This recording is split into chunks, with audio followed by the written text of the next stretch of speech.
Hi everyone. I thought we'd do a bit of an interdisciplinary exercise today in the search for interesting lessons for the themes of the season.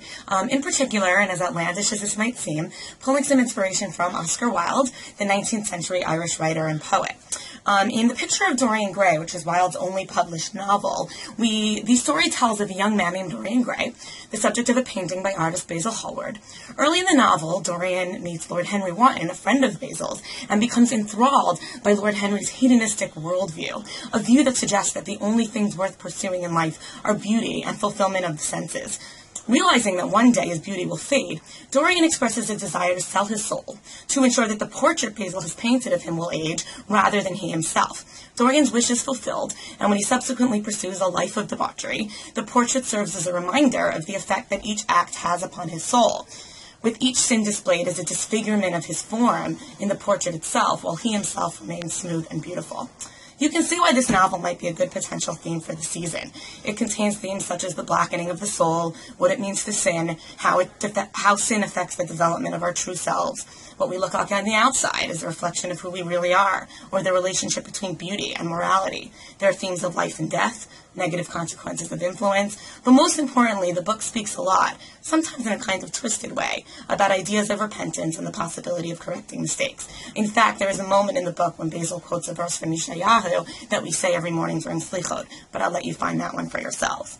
I'd like to quote one specific passage from the book and then talk about how this idea is discussed by a modern 20th century biblical scholar in the way that it appears in Maimonides' Laws of Repentance. Towards the end of the book, when it seems that Dorian just can't come back from the life that he's chosen and that his sin is going to drag him down into the life he's fallen into, the narrator claims, "There are moments, psychologists tell us, when the passion for sin, or for what the world calls sin, so dominates a nature that every fiber of the body, as every cell of the brain, seems to be instinct with fearful impulses.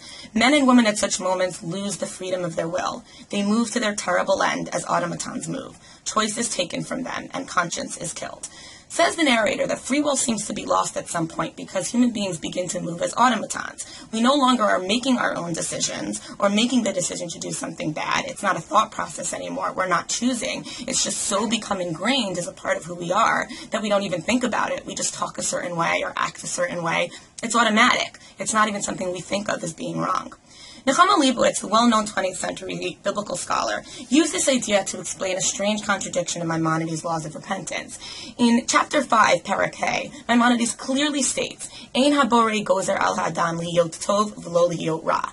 God does not decree whether or not we are good people or bad people. Man has free will. We make those decisions. The choices we make in life will determine the kind of people we are. But then later, in chapter 6, Parak Vav, Maimonides claims that there's a point where a man can sin and continue to sin so badly, shemon'in mimenu hatshuva, ve'ein manichin lo reshut lashuv me'resho, that God seems to punish man by removing his free will and not allowing him to do tshuva so that he's forced to die and not come back. So which one is it? Are we allowed a way back always? Do we always have free will? Or do we not? Okay, is it possible to lose it? This idea of whether or not this is something that we lose at some point in our lives and there's a point where we can't come back from sin is actually a question that Dorian ponders intensely throughout the course of the second half of the novel. But Nechama solves the contradiction in the Rambam as follows. She says, God has set it up that man always has free will. Every choice we make is up to us. But that sometimes mankind can lose his free will, not because God takes it away, but because man himself puts himself into an opportunity in which he becomes so ingrained in a certain character trait or in a certain habit that he loses, quote unquote, his free will because he can't naturally pull himself out of being so ingrained in it. She says, at the beginning, man is free to choose any path of action he desires. He is afforded equal opportunity to do good or evil. But as soon as he has made his first choice, then the opportunities facing him are no longer so evenly balanced. The more he persists in the first path of his choosing, the harder will it become for him to revert to the good path, even though his essential freedom of choice is not affected.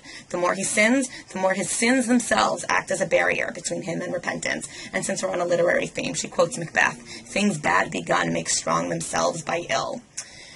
This is the nature of who we are as human beings. The first time we choose to talk in a certain way or treat a person a certain way or do something slightly unethical, we're making a choice, and it might seem wrong or seem difficult. But the more we persist in that way, the more it just becomes a part of who we are, and the harder it is to come back. The bright side is that it can be that way for good as well. First time you choose to help someone out when you're busy or you don't really want to and it's a pain, it's a tough choice. But the more you do it, the more it's no longer a choice and simply becomes a part of your character. I think Yom Kippur is a day to think about not only the things we do that we are aware of that we'd like to change, but also the habits, the tendencies, the behavior patterns that are so ingrained in how we think and act and function that we no longer think of them as problematic. Lord Henry claims that the only way to get rid of a temptation is to yield to it. Resist it, he says, and your soul grows sick with longing for the things it has forbidden to itself. The Rambam, according to Nechama, would disagree and claim that the way to rid yourself of a negative character trait or temptation is to resist it, and to continue to resist it until change begins to happen, and you are rid of it because it no longer poses a threat, until the decisions you make become your character and changes the way you interact with your friends, your family, yourself, and your God. Have an inspirational and reflective Yom Kippur and a wonderful Gemara Chatzimah Tova.